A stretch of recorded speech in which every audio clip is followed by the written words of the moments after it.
Sahabat wanita, program Wanita Berpengharapan mengunjungi ruang dengar Anda saat ini bersama saya Anneke. Saya berharap kabar Anda dan keluarga saat ini baik-baik saja dan juga sehat-sehat saja.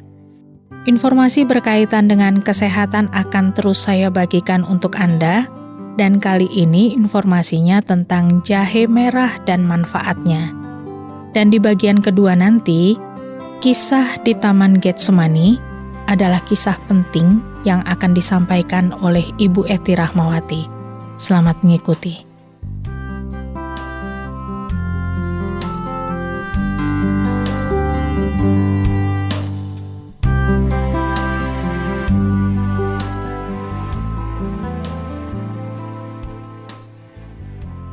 Sahabat wanita, kalau bicara jahe, pasti kita kenal beragam jenisnya.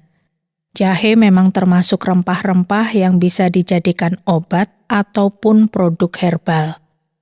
Jahe adalah rempah yang terkenal dengan cita rasa khasnya yang pedas. Tidak hanya menjadi bumbu untuk menyedapkan masakan, jahe bisa diolah menjadi minuman tradisional untuk menghangatkan badan. Salah satu jenis jahe yang banyak digunakan adalah jahe merah. Ini adalah tanaman rimpang yang punya kandungan utama zat gingerol dan sogaol. Keduanya merupakan senyawa yang berperan aktif sebagai antioksidan. Apa bedanya jahe merah dan jahe biasa? Seringkali orang keliru menyebutkan jahe putih sebagai jahe merah, atau menyebut semua jenis jahe dengan jahe merah. Perbedaan kedua jenis jahe ini terletak pada warna dan rasanya. Dari luar, jahe merah sekilas memang mirip dengan lengkuas merah. Warnanya merah muda, sedikit kecoklatan pada bagian dalam. Kulit luarnya juga lebih tipis. Jahe merah umumnya digunakan sebagai bumbu atau bahan masakan dan minuman tradisional Indonesia, khususnya di daerah Jawa. Sementara jahe putih atau jahe biasa lebih umum digunakan sebagai bumbu masakan. Meskipun sedikit berbeda, kedua jenis jahe ini punya manfaat kesehatan yang sama. Jahe merah punya cita rasa yang pedas dan bersifat hangat. Umumnya, jahe merah dikonsumsi dengan cara diseduh dengan air panas. Wedang jahe merah nikmat diminum saat malam hari atau saat udara sedang dingin. Jahe merah populer dalam dunia pengobatan herbal. Alasannya, rempah-rempah yang satu ini kaya akan minyak atsiri. Jahe merah punya efek farmakologis, bisa memperlambat proses penuaan dan merangsang regenerasi sel kulit. Hal inilah yang membuat jahe merah sering dimanfaatkan sebagai obat herbal. Ada beberapa manfaat jahe merah untuk kesehatan. Rimpang jahe merah bermanfaat meredakan rematik karena mengandung minyak atsiri dan punya efek farmakologis antirematik. Jahe merah mengandung minyak atsiri yang bisa meredakan batuk. Untuk mendapatkan manfaatnya, Anda bisa makan jahe merah ukuran kecil secara langsung 3 kali sehari. Usahakan Anda mengunyah jahe merah sampai lembut dan menelan air jahenya.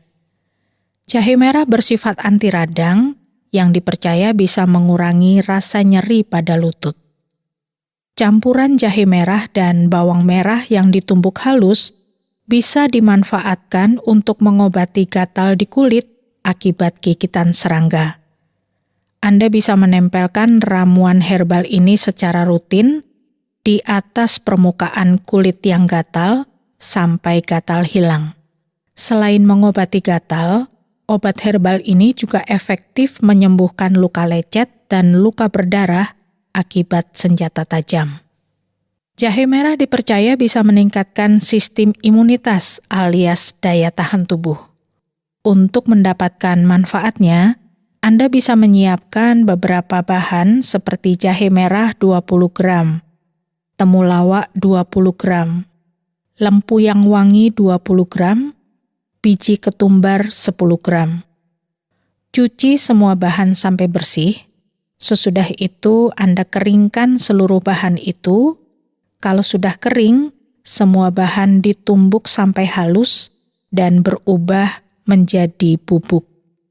Seduhlah 1 sendok makan bubuk obat herbal ini dengan setengah gelas air panas.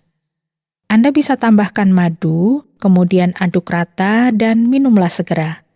Anda bisa minum obat herbal ini 2 kali sehari.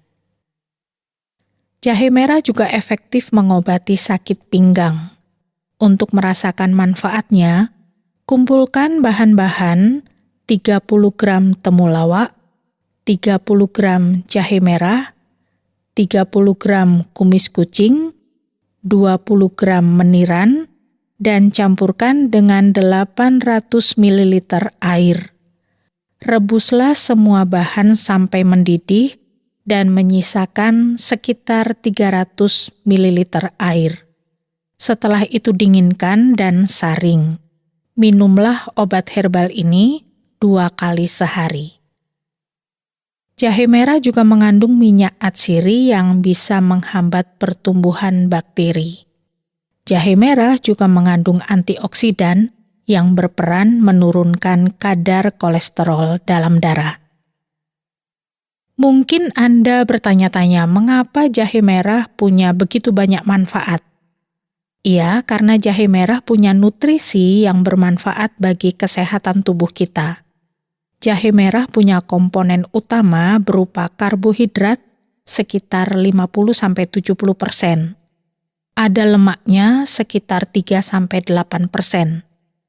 Ada terpenoid, yaitu senyawa yang membantu mengatasi gangguan kanker, dan ada antioksidannya juga. Selain beberapa komponen tadi, jahe merah juga punya senyawa penting. Ada beragam vitamin juga seperti vitamin B2, B3, B6, dan B9. Ada kandungan mineral pentingnya termasuk kalium, zat besi, fosfor, zinc, dan magnesium. Kalau aroma khas jahe merah ini, itu hasil campuran minyak atsiri, sogaol, dan gingerol. Menariknya, jahe merah ini juga punya kandungan minyak atsiri lebih tinggi dibandingkan jahe biasa. Rasanya juga lebih pedas. Kalau Anda memanfaatkan jahe untuk minuman atau wedang jahe, berarti Anda sudah siap untuk mendapatkan manfaat mengurangi reaksi alergi, meredakan gangguan sistem pencernaan, membantu menjaga berat badan ideal, meredakan nyeri haid, bahkan bisa menurunkan risiko penyakit Alzheimer. Untuk mendapatkan manfaatnya secara optimal, sebaiknya pilihlah jahe merah yang masih segar. Setelah itu, jahe bisa diolah melalui beberapa cara, seperti digunakan sebagai bumbu masakan atau dijadikan minuman hangat. Kalau ingin dijadikan minuman hangat, Anda bisa mengolah jahe merah dengan cara mengirisnya terlebih dahulu dan kemudian merebusnya dalam air mendidih. Supaya lebih nikmat, air rebusan jahe merah itu bisa ditambahkan dengan madu, perasan jeruk nipis, atau susu. Pada dasarnya, mengkonsumsi ekstrak atau minuman jahe tergolong aman dan tidak berbahaya. Tapi kalau dikonsumsi secara berlebihan, ekstrak jahe justru berisiko menimbulkan sejumlah efek samping di sekitar perut. Bisa sakit perut, bisa sensasi panas pada perut, bahkan bisa perut mual sampai diare. Jadi sahabat wanita, ada sejumlah manfaat jahe merah untuk kesehatan yang sayang kalau dilewatkan. Karena jahe merah bermanfaat meredakan rematik, mengandung minyak atsiri yang bisa meredakan batuk, bersifat anti radang yang bisa mengurangi rasa nyeri pada lutut. Jahe merah juga mampu bekerja sama dengan baik dengan bahan-bahan lain untuk mengobati gatal di kulit, Jahe merah juga bisa meningkatkan sistem imunitas tubuh, efektif juga untuk mengobati sakit pinggang, bahkan bisa menghambat pertumbuhan bakteri dan berperan menurunkan kadar kolesterol dalam tubuh. Sekalipun banyak manfaatnya, pastikan Anda tidak mengkonsumsi jahe merah secara berlebihan supaya terhindar dari efek samping yang bisa mempengaruhi sistem pencernaan.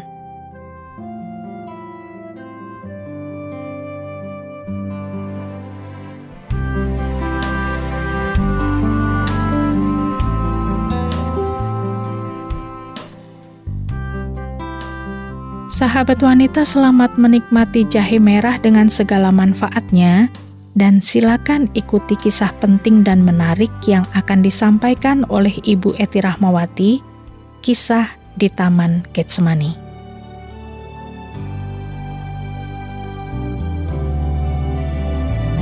Di bukit yang jauh tampak kayu salib, lambang kutuk nestapa jelas. Salib itu tempat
Sahabat, Taman Getsemani adalah sebuah taman yang sangat terkenal.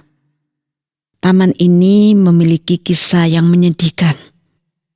Kisah di Taman Getsemani ini selalu kita baca pada saat Paskah.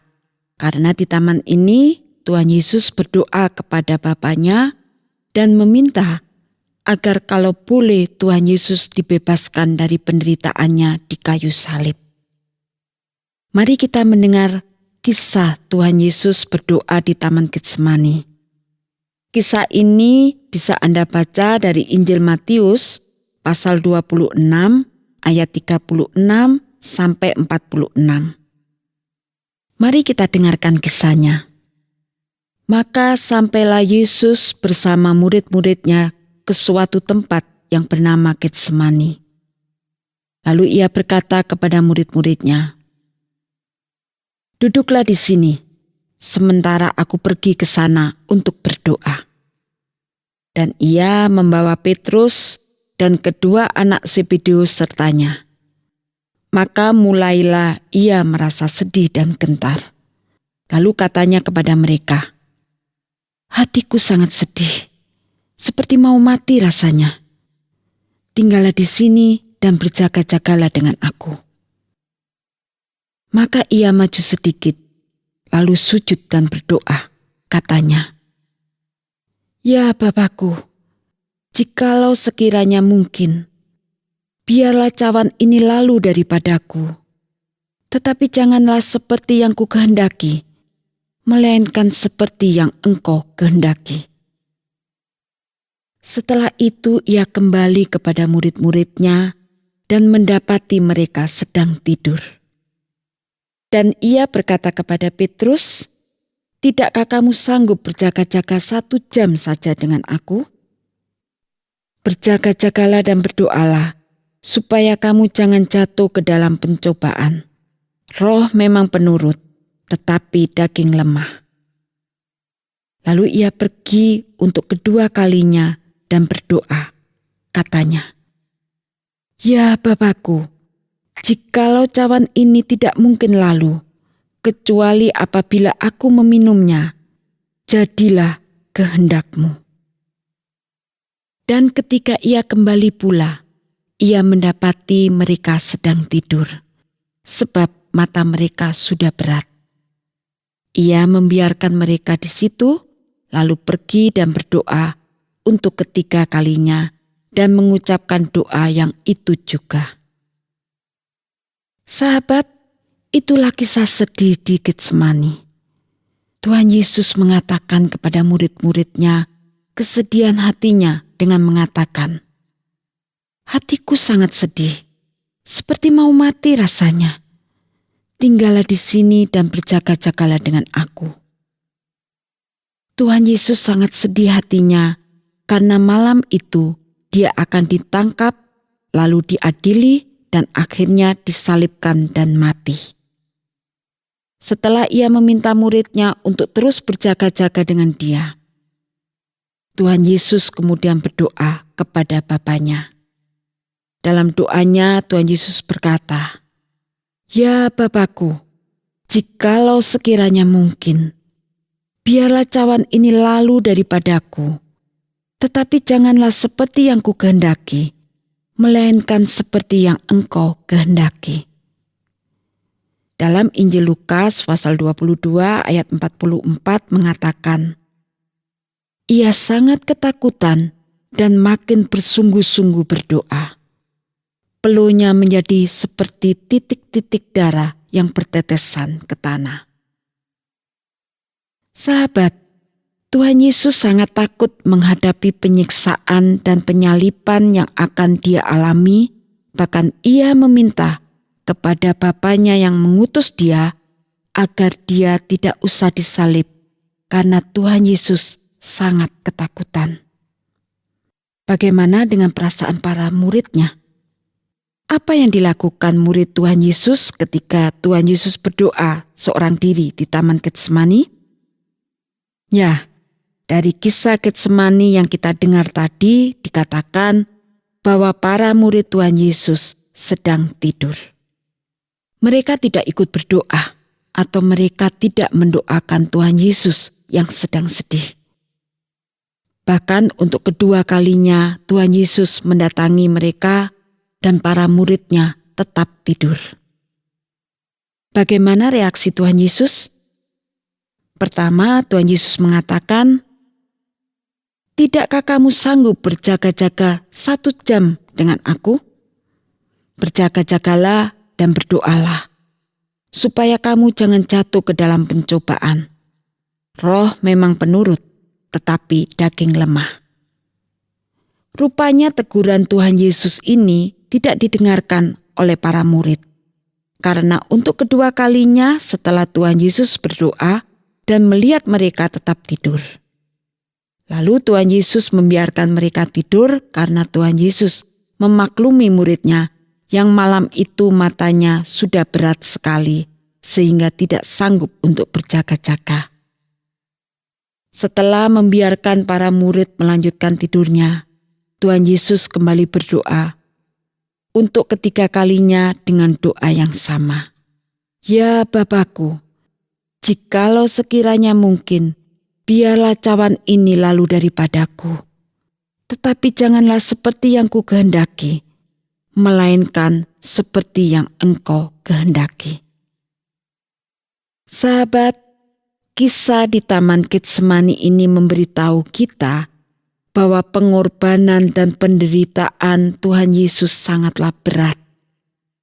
Sebanyak 3 kali ia berdoa meminta Bapanya agar ia tidak harus meminum cawan penderitaan itu.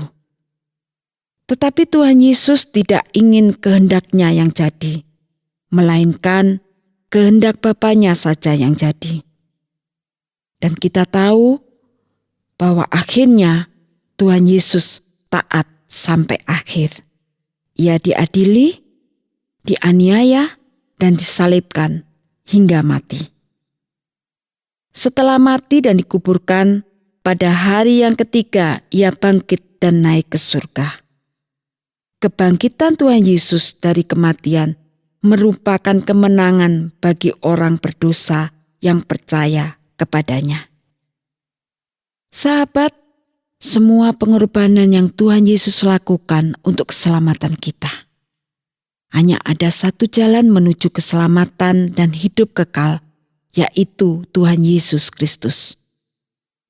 Siapa saja yang percaya kepadanya tidak akan binasa, melainkan beroleh hidup yang kekal. Melalui kisah Taman Getsemani ini, saya mengajak Anda merenungkan kembali betapa besar pengorbanan Tuhan Yesus untuk keselamatan kita. Kita patut bersyukur dan mengagungkan Tuhan Yesus Kristus, serta melakukan apa yang diperintahkan Tuhan Yesus untuk kita lakukan dalam hidup ini. Puji Tuhan bila iman percaya Anda kepada Tuhan Yesus tetap teguh dan Anda setia melakukan perintah-Nya. Maka saat Tuhan Yesus datang kembali ke dunia ini, Anda akan dijemput dan naik ke surga bersamanya. Bagi Anda yang belum memutuskan untuk percaya kepada Tuhan Yesus, sekaranglah saatnya Anda percaya akan kematian Tuhan di salib itu untuk menebus dan mengampuni dosa Anda. Anda bisa membaca perjalanan Tuhan Yesus sampai ke kayu salib, termasuk kisah di Taman Getsemani yang Anda dengar hari ini. Tuhan memberkati Anda. Amin.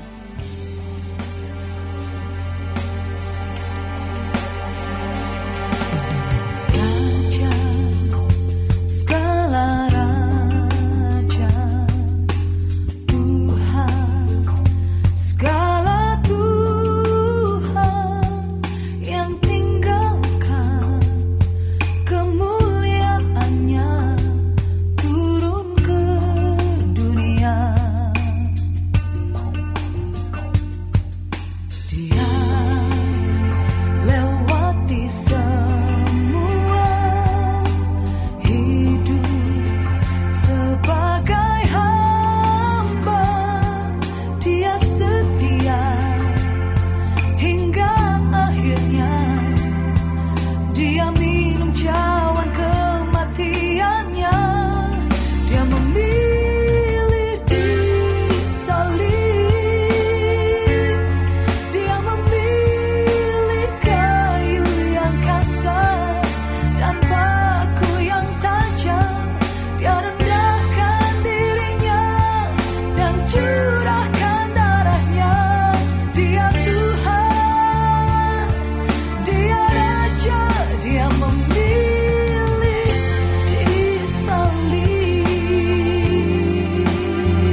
yang tajam. Dia rendahkan dirinya dan curahkan darahnya. Dia Tuhan, Dia Raja yang memilih si salib. Dia memilih kayu yang kasar dan batu yang tajam. Dia rendahkan dirinya dan curahkan darahnya. Dia Tuhan, Dia Raja, Dia memilih si salib. Sahabat wanita, sampai di sini dulu jumpa kita di acara Wanita Berpengharapan. Kami akan hadir lagi di waktu yang akan datang dengan informasi dan pelajaran yang baru lagi. Kalau Anda punya pertanyaan, mau menanggapi acara ini, atau ingin berbagi pengalaman hidup, silakan kirimkan kepada kami, Wanita Berpengharapan, bisa melalui SMS atau WhatsApp di nomor 081 333 777 386. Sekali lagi di nomor 081 333 777 386. Saya Ana kemohon diri, sampai jumpa.